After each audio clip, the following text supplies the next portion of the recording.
Hey guys, welcome back to another video. Today I'm going to be showing you and breaking down the uniform of a U.S. Army soldier, more specifically a musician, from really the start of the war to the end of the war. I hope you guys enjoy. I'm going to go top to bottom along with the outside accessories like the haversack, belt, canteen, many other stuff. So, I hope you guys enjoy, and let's get started. So, the first thing I'm going to be explaining to you is the forage cap. The forage cap would have been in a navy blue wool.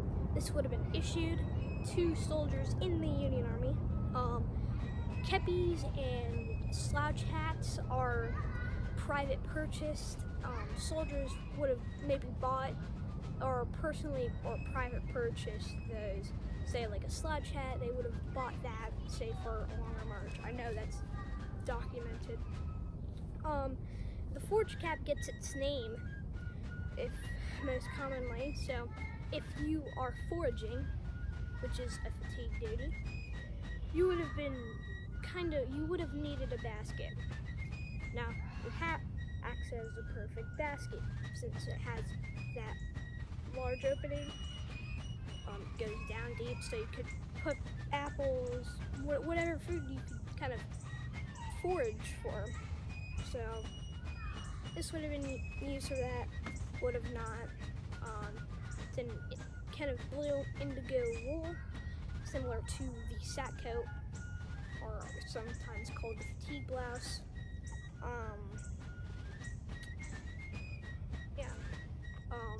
You would have seen two Waterbury Eagle buttons along with a leather brim and band or chin strap.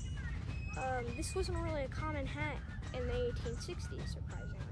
You'd have seen your slouch hats for civilian wear and stuff, but you wouldn't have seen really forage caps. So you would have seen a lot of new recruits wearing their forage cap like a stovepipe, literally a stovepipe. So a lot of veterans helped them and help them wear it to be like this, which is kind of the correct way to wear your forage cap. The next thing, or the next piece, is the sack coat. The sack coat is the same, most of the time the same color as the forage cap. Would have been in navy blue wool. There's two examples that I know of. There would have been a bunch of different contractors. I have a normal contract blouse, so it has the normal light like tan lining with cotton lining in the sleeves. There is another interesting kind of lining you would have seen if you've ever heard of the Schuylkill Arsenal. If you've probably seen pictures and reproduction examples of the Schuylkill Arsenal used plaid patterns, almost like for shirts, for their linings. So that was pretty interesting. And this would have been used for fatigue duties. That's why it's called either fatigue blouse.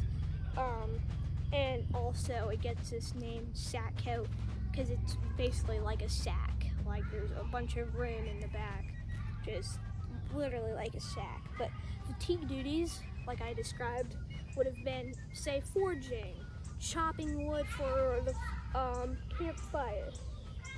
A lot of cooking, I think, was one of them. Could be wrong, but there would have been a lot of fatigue duties.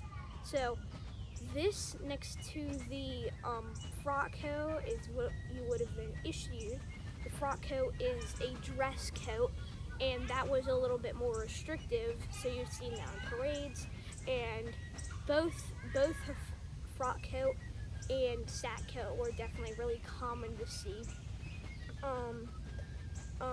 So also there is state jackets. State jackets, I don't know much about them, but they're kind of cut to the waist kind of, and they have more buttons. It's just different from the sack coat or the frock coat. You have seen also many soldiers modifying their sack coats, cutting it, adding a pocket to the side. That would have been also kind of common to see. So, yeah. Now, moving on, you would have seen just the shirts. Shirts were both issued and not issued. You would have seen guys wearing both. The Army issued shirts. They would have been made out of domit flannel, or kind of a cotton mixed with something. Would have been really scratchy. There's also wool versions, which are contract ones. You have seen patterned ones like civilian shirts, so that was common. But all of them were common as well. So, also, moving on, here I have my trousers. Now my trousers, you would have seen them be either sky blue or dark blue. You would have seen regulars wearing dark blue trousers earlier in the war, and they would have wore those until they basically ran out of them. So, and then also after they ran out of them, you would have seen them issue these sky blue trousers. Most commonly, the mark of a Civil War soldier is their sky blue trousers, their coat, and most famously, the mark of a Civil War soldier is their forage cap. I portray a regular, so I don't have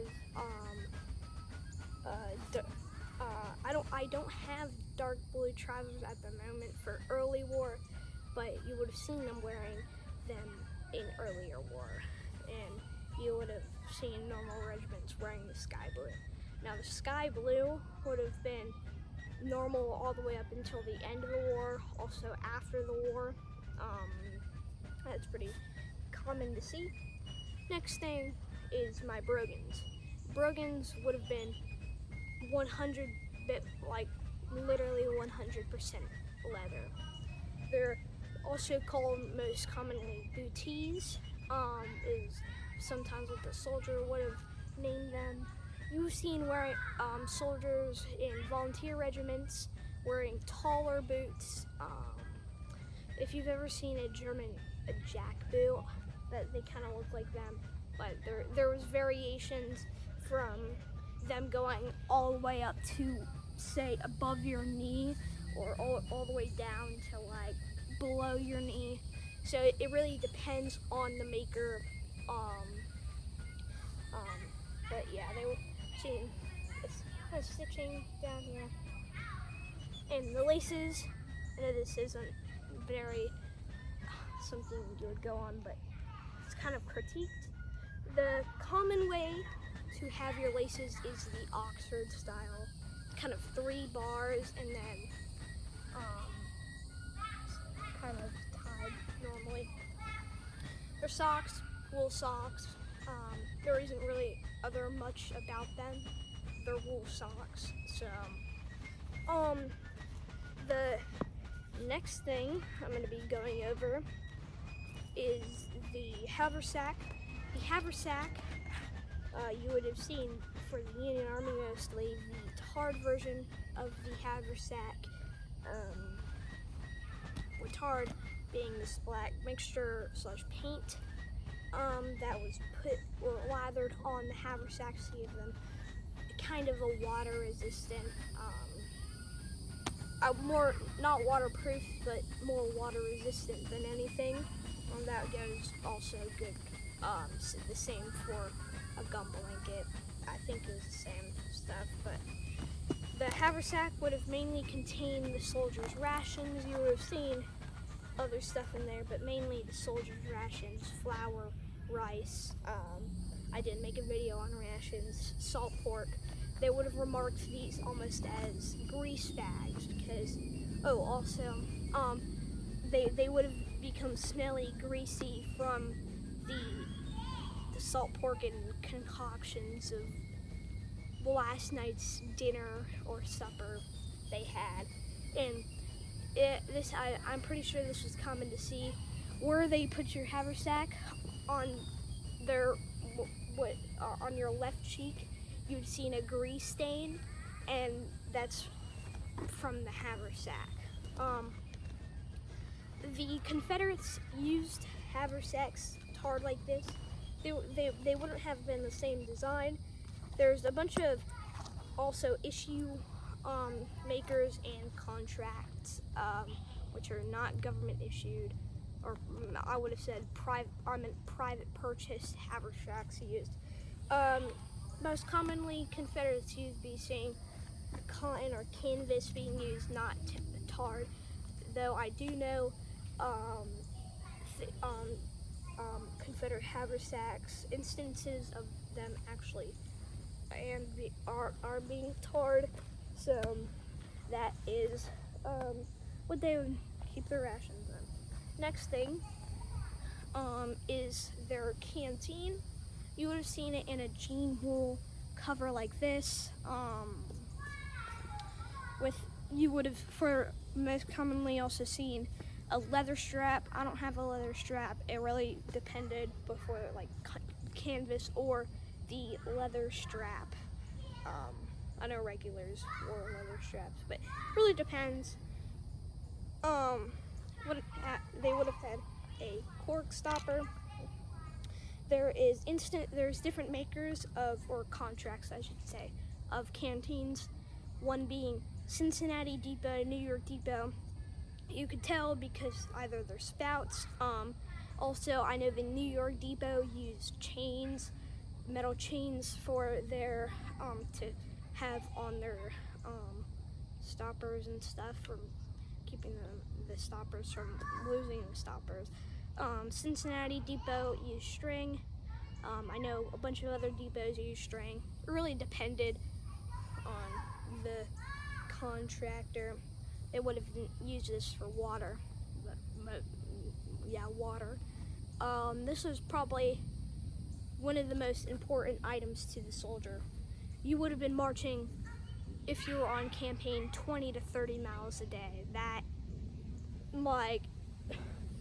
That's just crazy.